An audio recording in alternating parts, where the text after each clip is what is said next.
నమస్తే, welcome to Andhra Prabha. నేను Lakshmi. CM Revanth Reddy జపిస్తున్న యూత్ మంత్రం ఇప్పుడు గల్లీ నుంచి ఢిల్లీ వరకు హాట్ టాపిక్ గా మారింది. యావత్ దేశ వ్యాప్తంగా నీట్ పేపర్ లీకేజీ వ్యవహారంపై యువత, విద్యార్థి లోకం అట్టుడుకుతున్న సమయంలో ఆయన వేసిన 21 ఏళ్లకు ఎందుకు ఎన్నికల్లో పోటీ చేయకూడదనే అనే పవర్ఫుల్ క్వశ్చన్ పొలిటికల్ సర్కిల్స్ లో పెను దుమారాన్ని రేపుతోంది. బీజేపీకి మాస్టర్ స్ట్రోక్ ఇచ్చేందుకు రేవంత్ రెడ్డి రెడీ అయ్యారా? ఈ స్టోరీలో చూద్దాం.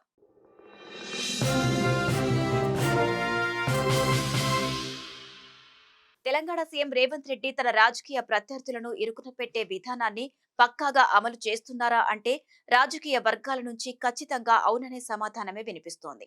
సాధారణంగా ఏదైనా వివాదం లేదా సమస్య ఎదురైనప్పుడు దానికి సమాధానం చెప్పి పక్కకు తప్పుకోవడం అందరూ చేసే పనే. కానీ అదే సమస్యను తనకు అనుకూలమైన ఒక రాజకీయ అవకాశంగా మార్చుకొని ప్రత్యర్థులకు ఊహించని షాక్ ఇవ్వడం మాత్రం చాలా రేర్. అయితే రేవంత్ రెడ్డి మాత్రం ఇలాంటి పొలిటికల్ మైండ్ గేమ్ లోనూ పర్ఫెక్ట్ మాస్టర్ అనిపించుకుంటున్నారని అనిపిస్తోంది.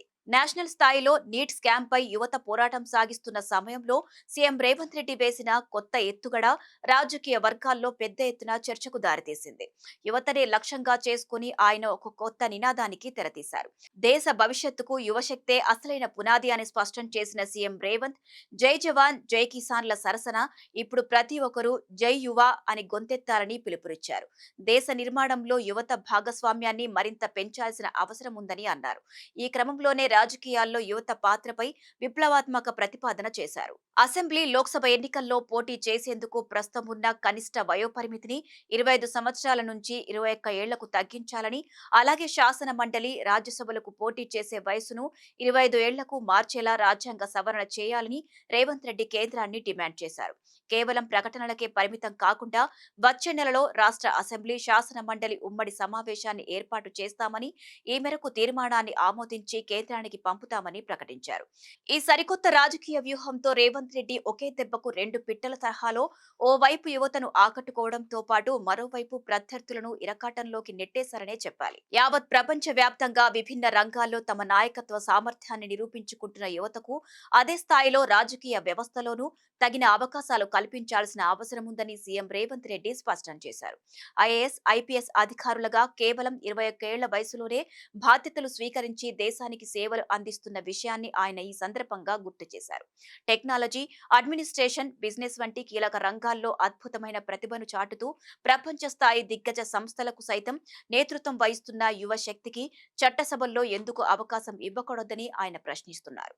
ఈ క్రమంలోనే వారికి చట్టసభల్లోనూ ప్రాతినిధ్యం కల్పించాల్సిన అవసరం ఉందని చెప్పారు. నిజానికి 21 ఏళ్లకే ఒక పర్సన్ కలెక్టర్ అయ్యి వేలాది మందికి పాలన అందించగలిగినప్పుడు అదే 21 ఏళ్ల వయసులో చట్టసభల్లో అడుగుపెట్టి కొత్త తరానికి కావలసిన చట్టాలు ఎందుకు తీసుకోకూడదని రేవంత్ రెడ్డి ప్రశ్న. ఈ లాజిక్ చాలా మంది యువతకు చాలా వేగంగా కనెక్ట్ అవుతోంది.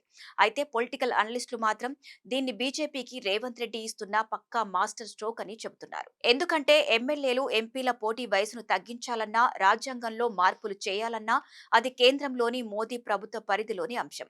రేవంత్ రెడ్డి తెలంగాణ అసెంబ్లీలో దీనిపై తీర్మానం చేసి కేంద్రానికి పంపడానికి సిద్ధమవుతున్నారు.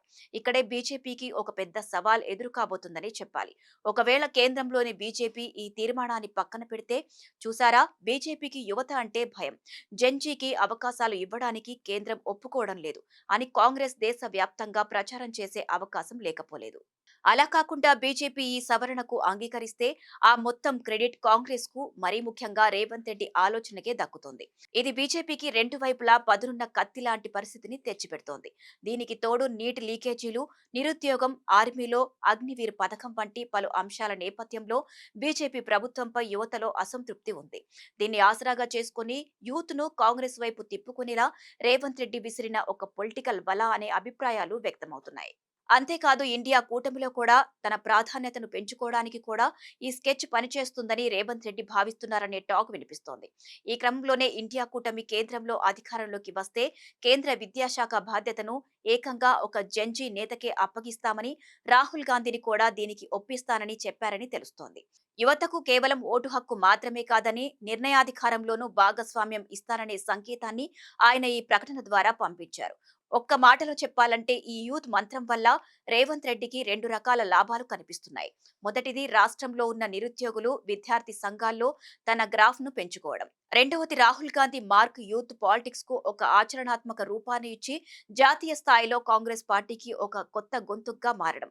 ఈ క్రమంలోనే ఆయన ప్రత్యర్థులైన బీజేపీ, బీఆర్ఎస్ పార్టీలను డిఫెన్స్ లో పడేశారని పొలిటికల్ సర్కిల్స్ లో టాక్ నడుస్తోంది. మొత్తానికి సీఎం రేవంత్ రెడ్డి విసిరిన ఈ జై యువ నినాదం 21 ఏళ్లకే పోటీ వయసు అనే ప్రతిపాదన రాబోయే రోజుల్లో దేశ రాజకీయాల్లో ఎలాంటి ప్రకంపనలు సృష్టిస్తోంది.